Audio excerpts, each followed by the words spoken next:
यह कहानी है भूतनी का खूनी बदला के बारे में। बहुत साल पहले की बात है। एक गांव में राजवीर नाम का एक अमीर आदमी रहता था। उसकी उम्र लगभग 30-35 साल थी। उसे जंगल में शिकार करने का बहुत शौक था। एक दिन वो एक घने जंगल में शिकार करने के लिए गया। शिकार करते करते कब रात हो गई पता ही नहीं चला। जब रात हो गई तो रात भर रुकने के लिए कोई अच्छा सा जगह ढूंढने लगा। उस जंगल के बाहर एक बहुत बड़ा बंगला था और उसमें भी एक शंभू नाम का अमीर आदमी रहता था और उसे भी शिकार करने का बहुत शौक था। वह रोज सुबह शिकार पर जाता और शाम को अपने बंगले पर आ जाता और रात को दारू पी कर सो जाता। रोज का उसका यही दिनचर्या था। उस बंगले का रखवाली करने के लिए एक नौकर रखा था जिसका नाम रामू था। रामू अपने परिवार के साथ उसी बंगले में रहता था। उसके परिवार में उसकी पत्नी और एक 16 साल की बेटी थी। उसकी पत्नी और बेटी खाना बनाने का काम करती थी और रामू रखवाली का काम करता था। जब कभी उसके रिश्तेदार वहाँ रुकने आते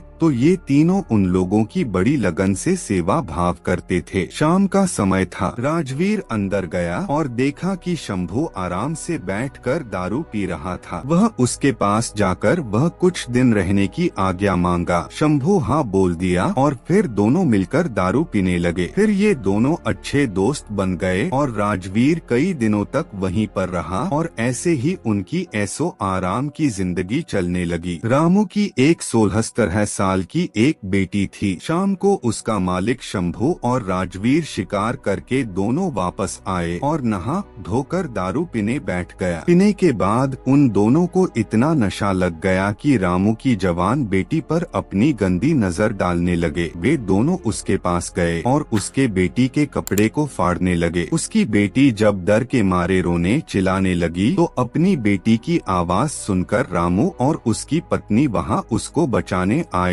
तो शंभू उन दोनों को गोली मारकर वहीं पर उनकी हत्या कर दिया और फिर ये दोनों उसके बेटी को नोच नोच कर अधमरा बना दिया और अंत में उसको भी गोली मारकर मार डाला और तीनों के लाश को अपने बंगले के पीछे रातों रात दफना दिया। अगले दिन इस बात को किसी को भी भनक तक भी नहीं लगी। कुछ दिन के बाद शंभू ने फिर एक नरेश नाम का नया नौकर रखा। नरेश जब पहले दिन बंगले पर आया और अपने काम में लग गया। किसी को कुछ भी पता नहीं चला कि इस बंगले के पुराने नौकर और उसके परिवार के साथ क्या हुआ था और वो कहाँ चले गए। ऐसे ही कुछ दिन बीतने के बाद नया नौकर नरेश गेट बंद करके सोया हुआ था। तभी अचानक आधी रात को किसी की रोने आवाज आई और नरेश की नींद खुल गई। उसने एक हाथ में लाठी और दूसरे हाथ में टॉर्च लिया और गेट के पास जाकर बोला, कौन है वहाँ जो इतनी रात को रो रहा है। उसने देखा कि गेट के नजदीक बैठी एक लड़की रो रही है। नरेश उसके पास गया और उसके सिर पर हाथ फेरते हुए कहा,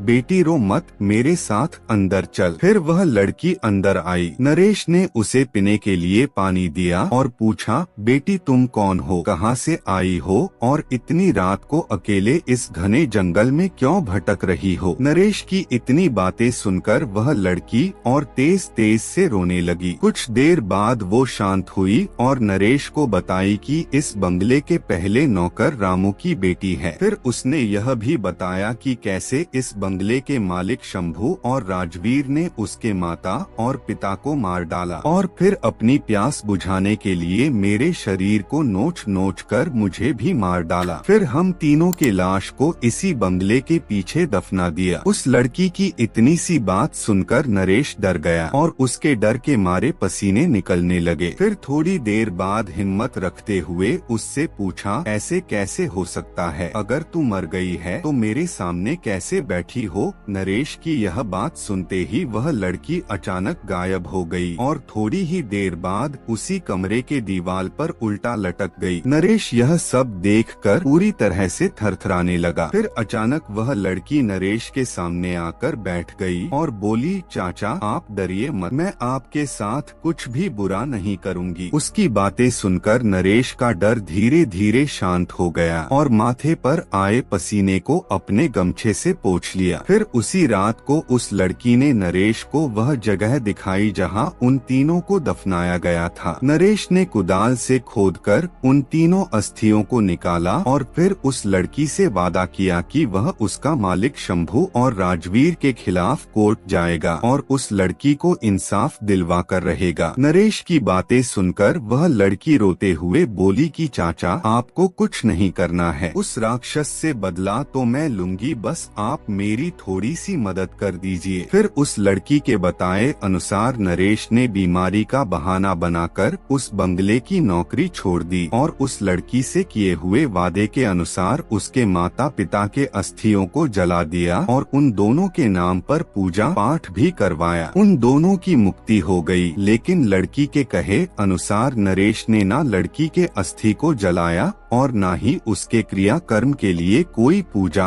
पाठ ही किया, क्योंकि उस लड़की ने कहा था कि अगर उसके लिए भी पूजा पाठ हो गई तो वह इस भूती शरीर से मुक्त हो जाएगी और फिर उस दरिंदों से अपना बदला नहीं ले पाएगी। समय बीतता गया। कुछ महीने बाद शंभू ने फिर एक नया नौकर ढूंढने की कोशिश करने लगा, लेकिन उस बंगले में कोई दूसरा नौकर आने को तैयार ही नहीं होता था, क्योंकि नरेश दिन रात वहीं घूमता फिरता रहता और नए आने वाले नौकर को उस बंगले की भूत वाला कहानी सुनाकर भगा देता। कभी कभी वह लड़की भी आने वाले नए नौकर को भूत बनकर रात के समय में अजीब अजीब आवाजें निकालकर डरा देती और वे डर के मारे भाग जाते। फिर दूसरे दिन रखवाली करने नहीं आते। उस बंगले पर ऐसे ही रोज कितने शिकारी आते, दारू पीते, मौज मस्ती करते, लेकिन जिंदा वापस कभी नहीं जाते, क्योंकि वहाँ आने वाले हर शिकारियों से उसको सख्त नफरत हो गया था। कभी कभी वो लड़की एक सुंदर रूप बनाकर जंगल में जाती और दूसरे शिकारियों को अपने जाल में फंसाती और शाम को उस बंगले में ले आती और रात को अपने असली रूप में आ जाती और उसे चिर फाड़ कर मार डालती और उसका खून पी जाती। ऐसी घटना कितने दिनों तक चलती रही और बंगले में मरने वाले शिकारियों के मौत एक रहस्य ही बनी रही। अगल बगल के लोगों के लाख कोशिश करने के बाद भी न हत्यारा पकड़ में आता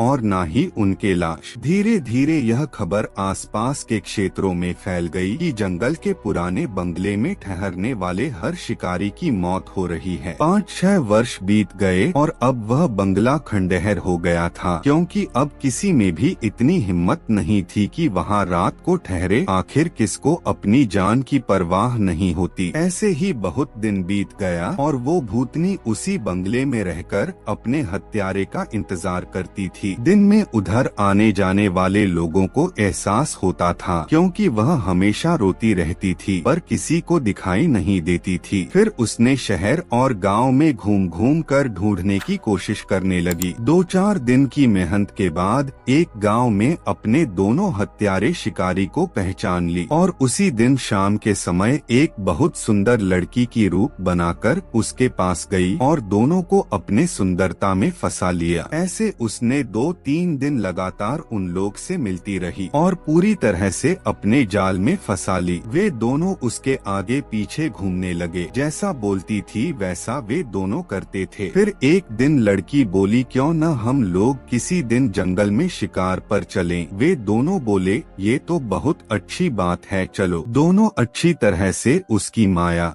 जाल में फंस चुके थे। फिर दूसरे दिन ये तीनों जंगल की ओर निकल पड़े। दिन भर शिकार के साथ साथ मौज मस्ती भी किए। फिर शाम होने लगी। शंभू और राजवीर उस लड़की से बोले, अब सूर्य ढलने लगा है और थोड़ी देर में रात हो जाएगी, हमें घर वापस चले जाना चाहिए। तभी भूतनी बोली, डरो मत, आज रात हम यहीं ठहर कर जंगल का आनंद लेंगे। राजवीर बोला, यहाँ कैसे रुक सकते हैं, यहाँ तो आसपास कोई घर भी नहीं है। भूतनी उसकी बात सुनी तो मुस्कुराने लगी और बोली, तुम लोग चिंता मत करो, मेरे एक दोस्त का इसी जंगल में एक छोटा सा घर है, हम वहाँ पर रुक जाएंगे। दोनों उस भूतनी का बात मान लिए और उसके कहने पर वहाँ चले गए। रात को पार्टी शुरू हुई। अब भूतनी अपनी डरावनी और भयंकर रूप में उन दोनों के सामने आई। उसको इस रूप में देखकर दोनों के पसीने निकलने लगे। ऐसा रूप देखकर अच्छे बच्चे की पैंट गीली हो जाती है। फिर वो क्या चीज थे? फिर भूतनी ने ग्लास में जूस के बजाय खून भरकर उन दोनों दुष्टों को पिलाना शुरू किया। अब उनकी हिम्मत ही नहीं थी कि उसको ना कहें, क्योंकि वे पूरी तरह से डरे हुए थे और कांप रहे थे। उसके बाद वो भूतनी अपना